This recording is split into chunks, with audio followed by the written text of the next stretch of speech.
আমার প্রিয় বন্ধুরা, তোমাদের সামনে আমি সামনে আসলে এখানে ব্লগটা শুরু করে দিয়েছিলাম, সেটা তোমরা দেখেছো। সকালবেলা আমি ব্রেড সেঁকছিলাম, তারপরে ওই ভাত বসিয়েছি, চিকেন কষাচ্ছিলাম, এইগুলো দিয়ে শুরু করেছিলাম। আর তোমার সাথে কোনো কথা হয়নি তো।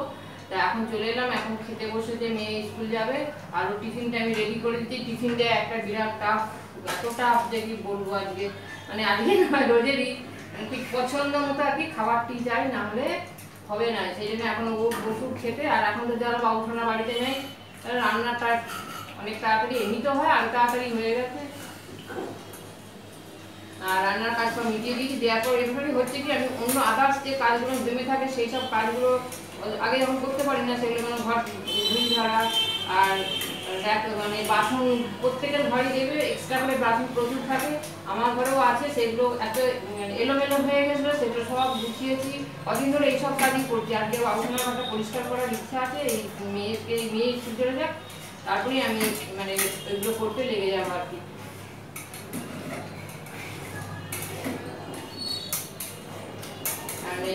রান্নার পাটটা অনেকটাই কমিয়ে দিয়েছি, কেন আমাদের বেশি লাগে না। বাবুসোনা যেহেতু ভাতটা তো খুবই কম খায়, সুগার মানুষ, সবজি দিয়ে পেটটা ভরা, যারা সবজিটা হয়। কালকে রথ আছে, কালকে বাবুসোনা বাড়ি আসছে, একদম নিয়েই বোধহয় বাবুসোনা বাড়িতে আসবে।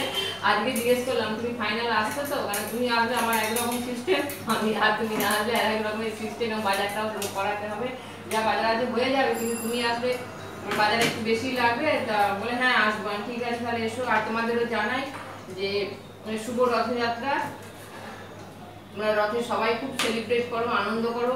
হ্যাঁ হয়েছে, গত বছরও হয়েছে, তবুও যেন একটু খাপ ছাড়া, মানে বাঁধন ছাড়া যে আনন্দ, সেটা কেউই আমরা কবছর করতে পারিনি। এবছর থেকে আবার শুরু হচ্ছে, দেখা যাক কি হয়। আর আমরা বৃষ্টির, আজকে খুব বৃষ্টি হচ্ছে, কালকেও আমাদের এখানে বৃষ্টি হয়েছে, আজকে সকাল থেকে ভালোই বৃষ্টি হচ্ছে। আর আমি চাই না রথে কোনো বৃষ্টি, রথে কিন্তু বৃষ্টি হয়, তার কারণ জানো তো, এইসব যারা মেলা টেলা করে, গরিব মানুষগুলো মেলাতে করে তো কিছুটা আর্ন করতে পারে। ওই জন্য আমার রথে বৃষ্টি হলে না, বা কোনো মেলাতে বৃষ্টি হলে মনটা খারাপ হয়ে যায়, ব্যাটা কেনাটা ঠিক সেই মতো হয় না। সেই জন্যই আর কি আমি আমার যে কাজ করোকে বলছি, আজকে যত পারে হয়ে যাক, কালকে যেন বৃষ্টি না হয়, তা সেই আর কি।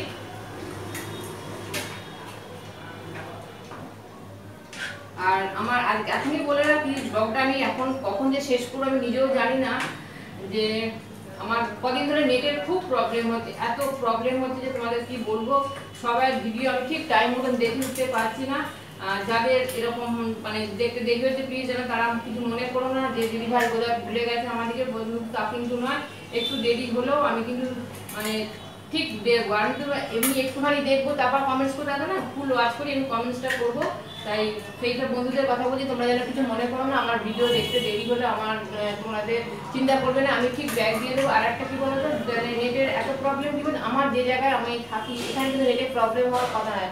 এত রোডের ওপর, তারপরে কোন কোম্পানির টাওয়ার, এখানে সমস্ত কোম্পানির টাওয়ার আছে। মাঝে মাঝে যে এত মানে কি বলবো, মানে এমন সেই এটা ঘুরে নেট তো পুরো উড়েই যায়, চাকা সেই আবার নেট থাকলে চাকা ঘুরেই যাচ্ছে। সেটা হয়তো আমি তো জানি বেশিক্ষণ আমি চালাইনি, নেটটা একটা মিনিমাম তো আইডিয়া আছে যে আমার এইটা চলেছে, তাই নেট এরকম হচ্ছে। সেই চাকা এত ঘুরছে, যে চাকা আবিষ্কার করার সময় তো এত চাকা ঘোরে না, এত নেটের চাকা ঘোরে। কাল আর তার আগে এই দুদিন আমার প্রচন্ড ডিস্টার্ব হয়েছে, প্রচন্ড। জানি না আজকে কি হবে, এখন সকাল থেকে খালি যেসব মানে আমার বন্ধুরা যারা আমার হোয়াটসঅ্যাপে যারা গুড মর্নিং যারা নিয়মিত, তাদেরকে শুধু গুড মর্নিংটা জানিয়ে তারপর আমি আর মোবাইলে হাতে দিইনি। এবার খাওয়া দাওয়া করে তারপর আমি মোবাইলে আর কি মোবাইলটা অন করবো আর কি। তো সেই জন্যই বলছি যে তোমরা প্লিজ ধৈর্য ধরবে, যেন যেন মনে কিছু করবে না, কষ্ট পাবে না যে দিদিভাই হয়তো আমাদের চ্যানেলটা ভিজিট করছে না। কিন্তু প্রচুর বন্ধু, আর একটা কথা, প্রচুর বন্ধু মানে দেখতেও তো টাইম লাগে। আর আরও একটা কথা বলছি, আমার বেশ মানে হাতে বেশি না, তারা হাতে গোনা বন্ধু আছে, তাদের ভিডিও এতটাই লং হয়ে যাচ্ছে। প্লিজ তোমরা একটু কম মানে টাইমের ভিডিও করো। দেখো 10 মিনিটের ভিডিওই সেটাই অনেকটা। আমি জানি একটা ভিডিও করতে গেলে কাটছাট করতে গেলেও মানে অনেকটা কি কাটছাট করে, সেটা মনে সেক্ষেত্রে তোমরা কি করে দুটো পার্টে ভিডিও করেছো, আজকে একটা কালকে একটা, সেরকম করে রাখো না। 18 মিনিট 15 মিনিট এই মিনিটের ভিডিওগুলো দেখতে সত্যি ভীষণ অসুবিধা হয়। প্লিজ তোমরা একটু কম টাইম দিয়ে ভিডিওগুলোকে ছাড়ো, দেখবে ঠিক মানে দেখতে আসলে সুবিধা হয়, এছাড়া আর কিছু নয়।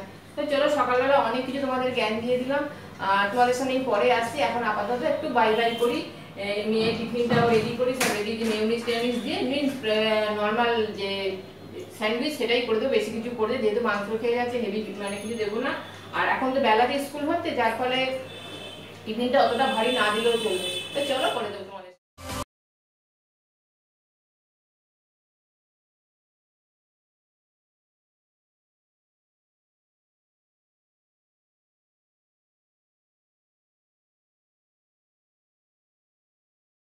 খাওয়া দাওয়া করে চলে এসেছি তোমাদের সামনে। সেই কখন এসেছিলাম 10:30টার সময়তে, দেখলে মেয়ে খেয়ে স্কুল যাচ্ছে আর আমি ওর টিফিনটা গুছিয়ে দিচ্ছি, তা রেডি করছিলাম আর কি।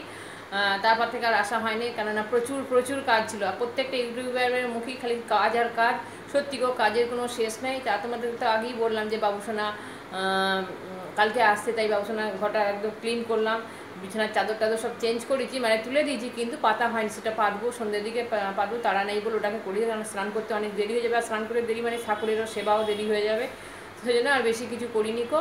আর এদিকে তারপর বাজার এসেছিলো, সেগুলো ধুয়ে জল ঝরাতে দিয়েছিলাম। মুদিখানা এসে ব্যাগ বসানো আছে, সেগুলো সব গুছোতে হবে। তা ভাবলাম তোমাদের সামনে তো একবার আসতেই হবে, তাই চলে এলাম আর তোমাদের দেখাচ্ছি, দাঁড়াও।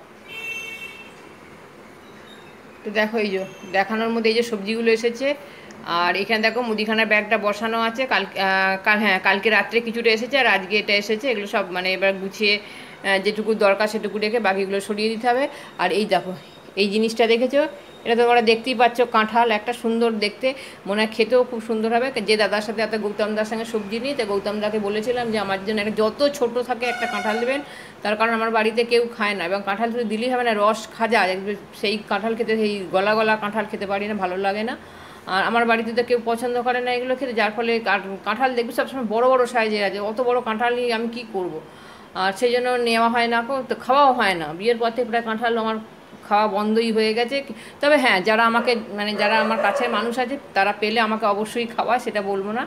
তাই কাঁঠালটা খেতে হবে, তবে এটাও আমার একার দ্বারা হবে না। আর মেয়ে আর বাবুসোনা দুজনেই কাঁঠালের গন্ধে একদম পছন্দ করে না, এবং ফ্রিজে কাঁঠাল আর তাল এই দুটো জিনিস দেখবে তোমরা, এত এদের গন্ধ, এদের কিন্তু কিছুতে লুকিয়ে রাখা যাবে না। এই গন্ধটাকে ফ্রিজে রাখবো, সমস্ত কিছুতে গন্ধ হয়ে যাবে। তা যাকে এবছর আমি পেয়েছি একটা বেশ ছোটোর মতন, মনের মতন একটা কাঁঠাল, এটাকে খেতে হবে। আজকে আর খাবো না তো, কালকে খাবো। তা সেটাই তোমাদের দেখিয়ে দিলাম। তো দেখো বন্ধুরা, তোমাদের তো দেখিয়ে দিলাম কী কী সবজি এসেছে, কাঁঠাল এসেছে, মুদিখানার ব্যাগ দেখিয়ে দিলাম। আর পাখা বন্ধ আছে তো প্রচণ্ড ঘাম হচ্ছে। এবার ভিডিওটা তোমাদের মানে ভিডিওটা শেষ করতে হবে, তোমাদের কাছ থেকে বিদায় নেবার পালা এসেছে। তোমাদের সাথে দেখাবো নতুন একটা ব্লগের সাথে। তার আগে কিছু কথা তোমাদের বলে রাখি, কালকে যেহেতু রথযাত্রা, তাই তোমাদের আবারও বলছি, তোমরা সবাই খুব খুব কালকের দিনটা আনন্দ করে কাটাও, জিলিপি খাও, পাঁপড় ভাজা খাও, যত পারো খাও। তার কারণ হচ্ছে আমরা যতই দামি দামি খাবার, দামি মিষ্টি খাই না কেন, পাঁপড় জিলিপি না খেলে যেন মেলার পূর্ণতা পায় না। তা মেলার এগুলো হচ্ছে অঙ্গ, যে মেলাতে গেলে তোমরা অবশ্যই এগুলো খাবে। আর যারা মেলাতে যাবে না, যেমন আমিও যাব না, বাড়িতেই বানিয়ে খেও পাঁপড় জিলিপি অবশ্য আমি বানাতে পারি না, অনেকেই হয়তো পারো না, দোকান থেকে কিনে খেতে হবে। তা আমি যাব না, তার কারণ কালকে বললাম বাবুসোনা আসছে, আস্তে আস্তে সন্ধ্যে বিকেল বা সন্ধ্যের মধ্যেই ঢুকে যাবে, কারণ অত দূর থেকে 5 ঘন্টার জার্নি করে উনি আসবেন। বাড়ি এসে যদি বাড়িতে যেটা ওনার প্রাপ্য সেটুকু যদি না পান, তাহলে সেটা খুবই খারাপ দেখা, সেটা কখনই মানায় না। তাই জন্য কালকে যাচ্ছি না, মানে রথে যাচ্ছি না আর কি, সোজা রথে। উল্টো রথে দেখা যাক কী হয়, যদি সুযোগ হয় তো অবশ্যই যাবো উল্টো রথে। আর কালকের দিনটা বিশেষ করে সেই সব মানুষদের কথাই আমি বলবো, যারা এই মেলা প্রাঙ্গণে বিভিন্ন জায়গায় মেলায় ঘুরে যে স্টল দেয়, পসরা সাজিয়ে নিয়ে বসেন, কালকের দিনটা যেন ওনারা খুব ভালো করে কাটাতে পারে, দিনের শেষে যেন ওনারা হাসি মুখে বাড়ি ফিরতে পারে। তার কারণ বিগত 2 বছর সত্যি খুব আর্থিক ক্ষতি সবারই কম বেশি হয়েছে, ওনাদের বেশি হয়েছে। আর তারপরে দেখবে রথের সময় একটু, রথের দিন কিন্তু বৃষ্টি হয়, যেমন কালকে আমাদের এখানে বৃষ্টি হয়েছে, আজও বৃষ্টি হয়েছে ভালো, অনেকক্ষণ বন্ধ হয়ে গেছে, কিন্তু একটা থমথমে একটা পরিবেশ, মানে মেঘের একটা ঘন ঘটা রয়েই গেছে। তা আজকের দিনটা যত পারে বৃষ্টি হয়ে যায়, কালকের দিনটা তোমরা সবাই খুব প্রে করো যেন বৃষ্টি একদম না হয়, ওই মানুষগুলো যেন একটু বিক্রি বাটা করতে পারে দিনের শেষে, আবারও দিনের শেষে যেন ওনারা হাসি মুখে বাড়ি ফিরতে পারে। তাহলে তোমাদের সামনে থেকে এবার কিন্তু বিদায় নিতেই হবে, প্রচণ্ড ঘাম হচ্ছে, পাখা চালাতে পারছি না, পাখা চালালে তোমরা কথা শুনতে পারবে না। তাই তোমাদের সাথে দেখা হচ্ছে নতুন একটা ব্লগের সাথে, টাটা।